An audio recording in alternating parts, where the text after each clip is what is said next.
side of this society he was a part of were evil. And so he didn't want to pollute himself by having sex with these evil women. And so he went to his father and told him that he wants to start having sex with his mother and his sisters in order to stay. What? Whoa. Nah, hell no. What the Father.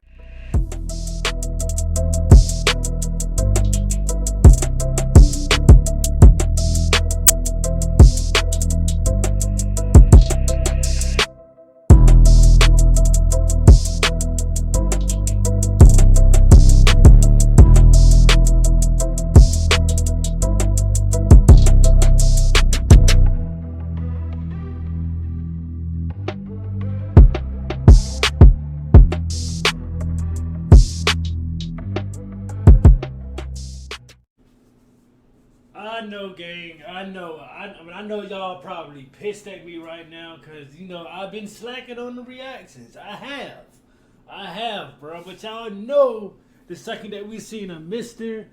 Ballen video drop, oh yeah, bro. Y'all know it was coming, bro.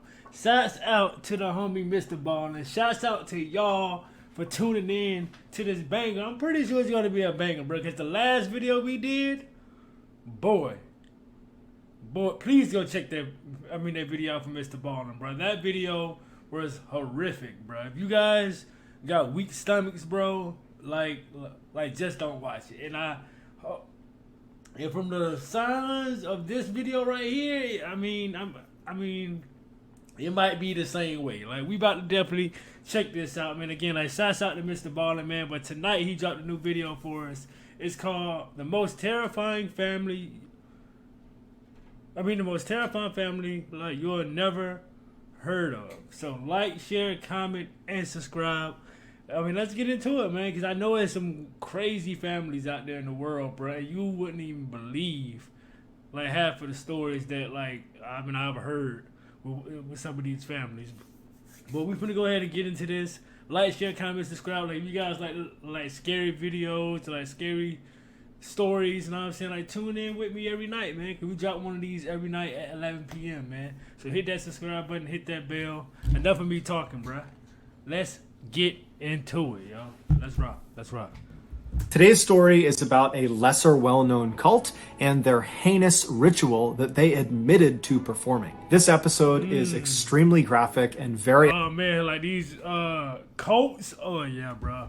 Yeah, these cults about to be off the chain, but we can go ahead and get into upsetting, so viewer discretion is advised. But before we get into today's story, if you're a fan of the strange, dark, and mysterious delivered in story format, then you've come to the right place, because that's all we do, and we upload 2 or 3 times every week. So if that's of interest to you, please sneak into the like button's house and steal the glass plate inside of their microwave. Also, please subscribe to our channel and turn on all... Hey, come on, like, why the glass plate on the inside? Like, that's the most important part of the microwave. You know what I'm saying?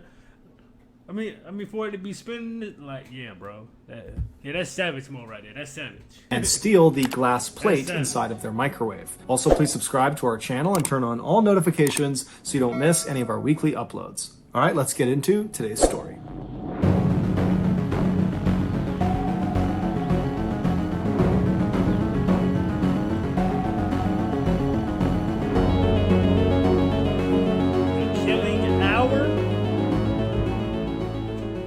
In the early 1950s, Harold Alexander, who was a young stonemason... So y'all know what this means, bruh. Again, if y'all got weak stomachs, bruh, just leave the video now.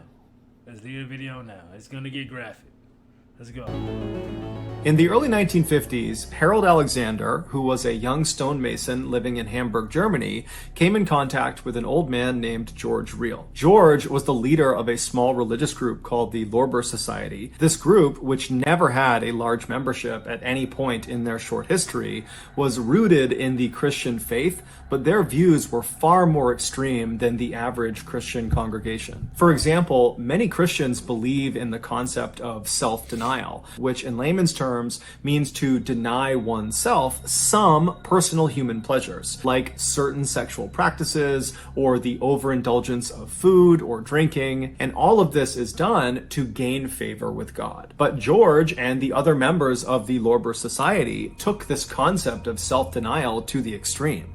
They practiced it so aggressively and so literally that nobody in the society could really have a life of their own. All they could do to adhere to their society's very strict rules was to worship God 24/7. In addition to their very severe lifestyles, members of the Lorba Society also believed that anybody outside of their small society was basically evil. So Harold meets George. It's unclear exactly how he meets George, but he does, and immediately Harold is blown away by George. He thinks he's totally incredible, he's so charismatic, and apparently George felt equally highly about Harold. And so right away they have this friendship, they strike up, and Harold and his wife Drogma, they end up joining the Lorba Society, and they completely give themselves over to this very intense lifestyle, and they listen to everything George tells them to do. And then very quickly after Harold and his wife had joined this society, their leader, George, became very ill, and it became clear he was going to die soon. When George was on his deathbed, Harold went to visit him, and after speaking with him privately in this room, Harold emerges and he tells his wife that George has told him that he is going to be the next leader of the Lorba Society once George passes away. Oh man, so like, okay, so far I just feel like, okay, like what is he really doing to this? Did he, like, cause he said they click, like, you know, like automatically. So it's like, I mean, that's one, like, whoa, like, how do you just click with somebody automatically? Like, you don't know these dudes from a can of paint, but you just automatically click with them and join them and try to, whoa, hold up, bro. Like, this is... He is going to be the next leader of the Lorba Society once George passes away. And so his wife accepts this, as does the rest of the society members. And then after George actually does die, everyone in the society just turns towards Harold and begins listening to him and following him. It's worth noting that we don't know for sure if George really did tell Harold that he was going to be the next leader of the Lorba Society, or if Harold just made that up because he knew George was going to die soon and he could kind of get away with stealing that title. Over the next few years that Harold was in charge of the Lorba Society, he began introducing a new concept to the members. He would continuously tell them that they needed to be ready for when the next prophet of God returned to the earth. Harold told his members that when this happened, one, Harold would know immediately and he would tell them, and two, whatever this prophet wanted, no matter how confusing or crazy or terrible, they had to do it without question because this was God's will. In 1953, so roughly a year or two after Harold has taken over the Lorba Society, he and his wife, Drogma, have their second child. It's their first boy, and they name him Frank, and as soon as this child is born, Harold looks at him and determines that this boy, his son, is the prophet they have all been waiting for. And so he tells his wife and he tells the members of the Lorba Society that his son, Frank, is the prophet of God, and everyone across the board completely accepts it. As the prophet, Frank, grew up, he was shamelessly worshipped and waited on 24/7 by the members of the Lorba Society and his own family. And so naturally, this had a profound impact on the way Frank thought and how he behaved. By the time Frank was at the age of grade school children, he fully believed that he was the prophet of God, and he began using that authority to kind of boss his family. No. I can tell the way that this is going already. A kid. He's not even like in school yet. And he already feels like he's above everybody. Which it was like the coach's fault because they literally, like, you know, like pretty much just wiped his ass for him. Like, you know what I'm saying? Like put rose petals at his feet. Like literally treated his kid like royalty, bro. And now y'all trying to put like now, like, you know, it builds up so much. He's literally about to start literally just going out here in the world, possibly doing this shit now. Or I don't know. Like, Let's continue. Behave. By the time Frank was at the age of grade school children, he fully believed that he was the prophet of God, and he began using that authority to kind of boss his family around more than he really needed to, especially his 3 sisters and his mother. But no one ever intervened because, again, this is the prophet of God and he can do whatever he wants. When Frank turned 16, he started thinking about girls and sex, but he was conflicted because he had been taught everybody outside of this society he was a part of were evil. And so he didn't want to pollute himself by having sex with these evil women. And so he went to his father and told him that he wants to start having sex with his mother and his sisters in order to stay. Whoa, what? Whoa. Nah, hell no. What the Father and told him that he wants to start having sex with his mother and his sisters in order to stay pure. And his father, Harold, not only embraced the idea, he encouraged it. And in fact... Oh, hell no. Oh, no. This family is... Bro, what? What?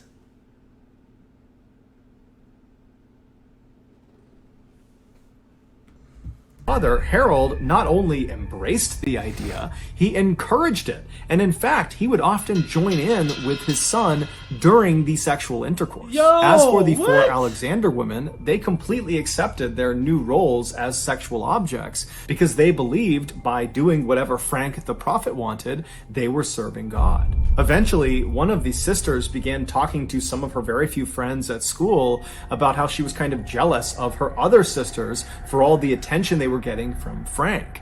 And so the friends kind of picked up on this strange relationship between the siblings, and before long, rumors had started about there being some incestuous relations inside of this family, and those rumors eventually made their way to the parents of students, and then from the parents, that made its way to the police, and before long, Harold had discovered that the Hamburg police were about to launch an investigation into his family. And at the same time, Harold also discovered that members of the Lorba Society, they had heard about these incest rumors as well, and they had their own suspicions already, and they were not on board with incest. And so they were very clearly starting to distance themselves from Harold and his family. And so it was pretty clear to Harold that the writing was on the wall. He and his family were no longer welcome in Hamburg. And so he goes to the Lorba Society and kind of retires and says, I'm leaving. You need to find yourself a new leader of this society. And then he and his family completely broke ties with the Lorba Society. They left Hamburg and fled south to Santa Cruz, which is a city on the Canary Islands in Spain. And so they settle into this little apartment inside of this busy city, and very quickly they fell back into their old routines of constantly worshiping Frank,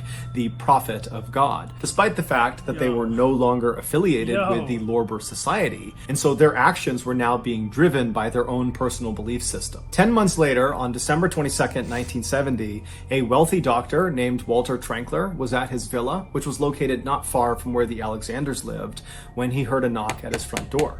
When he opened the front door, he saw there were these 2 men who he didn't recognize, who were covered head to toe in what looked like mud.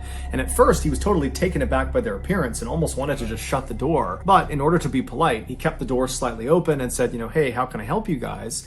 And the 2 men would introduce themselves as Harold and Frank Alexander, and they were there to speak with one of their family members, Sabine. Sabine was one of Frank's 2 younger sisters, and she worked for the doctor as a housemaid.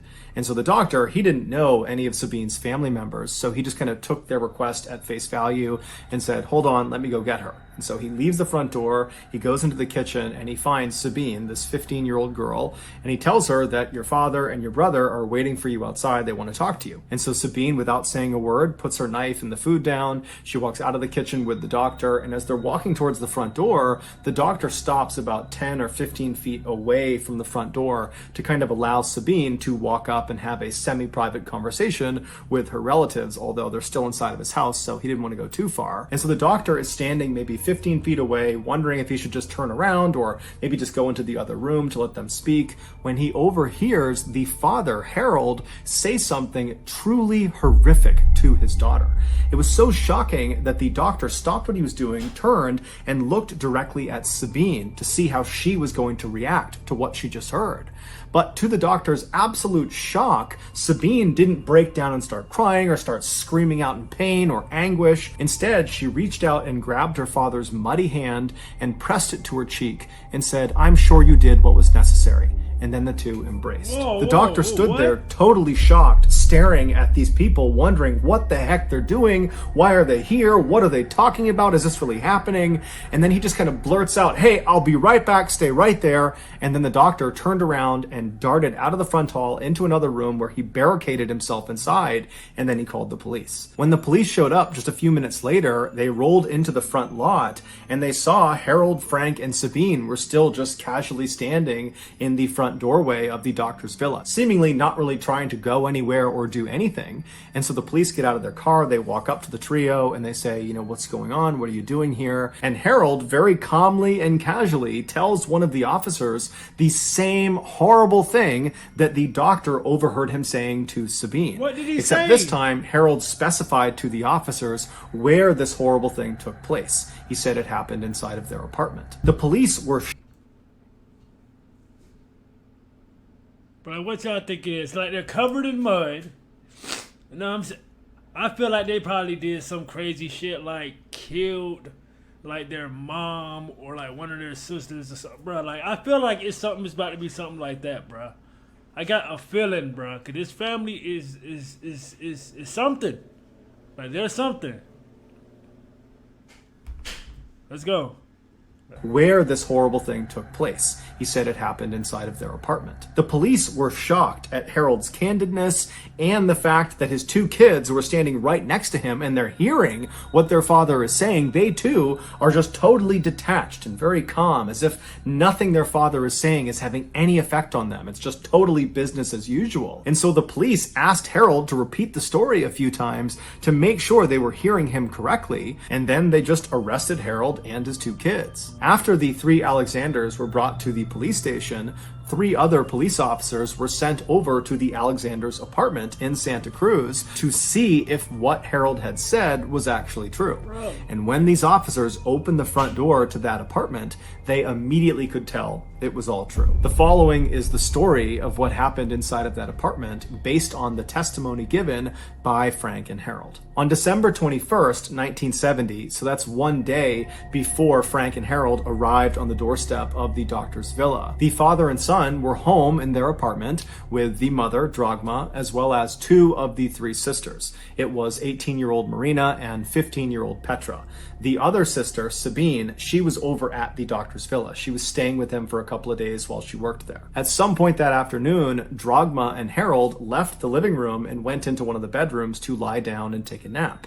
And after they lie down, Frank, for some reason, gets up from the living room and walks into the bedroom and sits down on the edge of the bed and just stares down at his mother. And when his mother rolls over and looks up at her son, Frank would later tell police that the look she gave him was suggestive and it was offensive to Frank, and he believed she was not permitted to look at him that way. And so in this moment that she's looking at him, he said he instinctively knew that the killing hour was upon them. The killing hour was not a Lorba Society concept. His own mom, bro. And all became because y'all pretty much, oh my god, dog. What, bruh? Like, yo, what is going on right now, bro?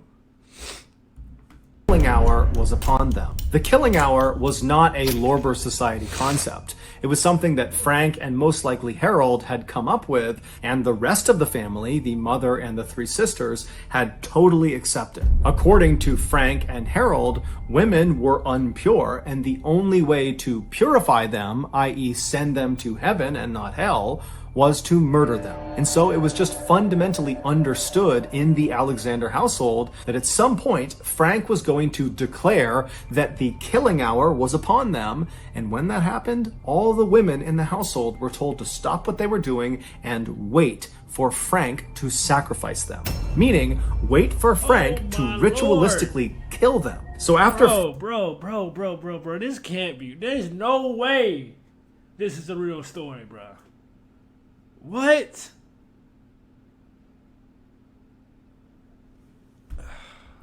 them. Meaning, wait for Frank to ritualistically kill them. So after Frank has seen this offensive look on his mother's face, he now feels like the killing hour is upon them, and so he literally announces it to his mother and to his father, who's right next to her, and then Frank grabs a nearby wooden coat hanger and strikes his mother on the top of her head. Now, his mother, she's heard that the killing hour is upon them, and he's starting to beat her, and so what does she do? She follows the rules. She flips herself over onto her stomach, puts her hands down by her side, and lays flat and still so Frank can more easily kill her. And so Frank begins wailing on the back of his mother's head with this wooden coat hanger. Bruh, I'm not... bruh. What? Your mother, bruh. She brought you into this world, bruh. You silly... I don't... Bruh, like, what? Bruh. Hanger. Kill her. And so Frank begins wailing on the back of his mother's head with this wooden coat hanger, while his father, Harold, excitedly leaps out of the bed, doesn't try to stop what's going on. He runs into the living room and he begins very enthusiastically playing the organ. An organ is like a piano that's... Bro. Oh no, something is really wrong with this family, cause there's no way, bro. This man is literally sitting over here killing your son.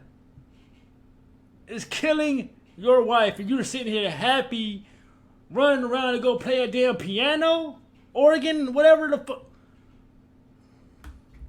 Living room, and he begins very enthusiastically playing the organ. An organ is like a piano that's played a lot of times inside of Christian churches. And so with all this commotion going on in the house, the other two sisters that were there, Marina and Petra, they come out of their bedrooms into the living room. They see their father playing the organ, and they look into the bedroom where they hear all this noise, and it's Frank murdering their mother.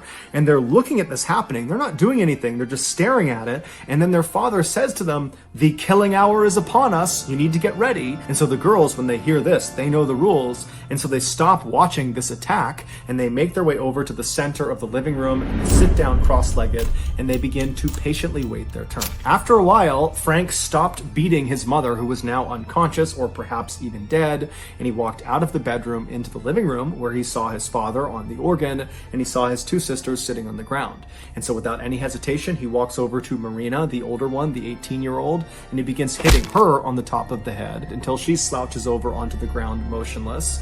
And then he turns to the younger one, Petra, the 15-year-old, and he does the same thing to her until she's laying on the ground motionless. After this, Frank stands up and he leaves the living room and goes into the kitchen, where he retrieves a small knife, pruning shears, and a hammer. At this point, it's likely that one or two of the Alexander women were still alive. And so Frank, he comes back into the living room with these tools in hand, and with the organs blaring in the background, he begins to systematically hack off the breasts and genitals of his two sisters and his mother. And apparently this was a very...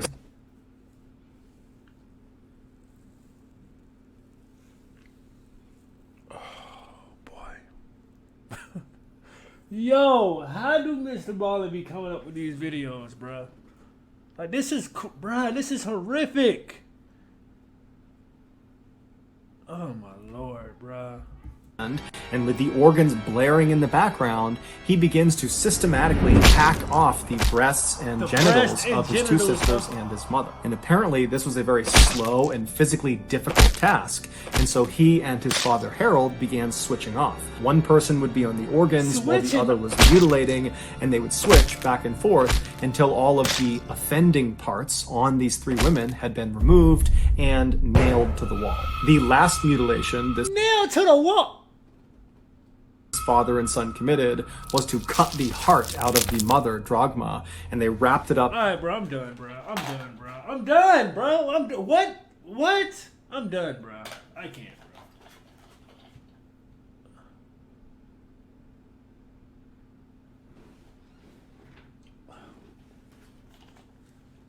bro. Oh my god, bro. Oh my fuck, bro. and son committed was to cut the heart out of the mother, Drogma, and they wrapped it up in a cord and then nailed this cord to the wall as well. Then, with the 3 Alexander women either dead or close to death, the father and son began running around the apartment, yelling and singing and rejoicing. They were extremely proud of what they had just done. Later that night, they left the apartment and slept in another property that they owned, and then the following day, December 22nd, they went to the doctor's villa to tell Sabine the good news. And so they knock on the door, the doctor answers, he goes back and gets Sabine. Sabine walks up, and Harold, her father, says to her, "Sabine, we wanted to tell you right away that Frank and I have just finished killing your mother and your sisters."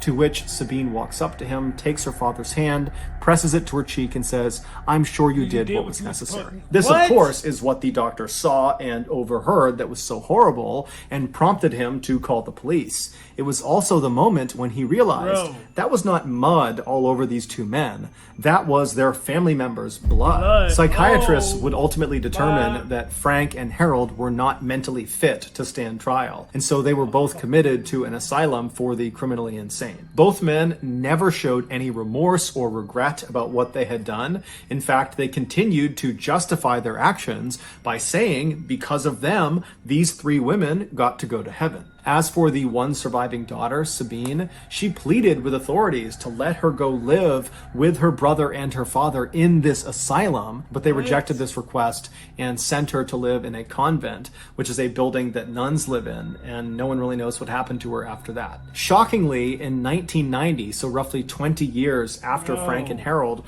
were put into this asylum, they managed to escape, and they were never... Bro, like, look at these, like, what? And then they was able to escape. And Harold were put into this asylum. They managed to escape, and they were never caught. To this day, their whereabouts remain unknown. So that's gonna do it, guys. If you got something... Bro, ain't no way in the... Bruh. No way, no way, bruh. They went into a insane asylum and was never found again? And y'all don't know where they... To this day. 2021. Wow, bro. Like, bro. Like, that has to be one of the most craziest stories. Like, one of... Because Mr. Ballen has a lot of them. Crazy videos I've heard, bro. What type of family is this, bro? Like, what? Kill your mother. Kill your sisters. Took her heart, nailed it to the wall like it was like a plaque or something. Like, what? Bruh, like, let me know what you guys thought about this reaction, bruh. Like, I'm gone, bro. What?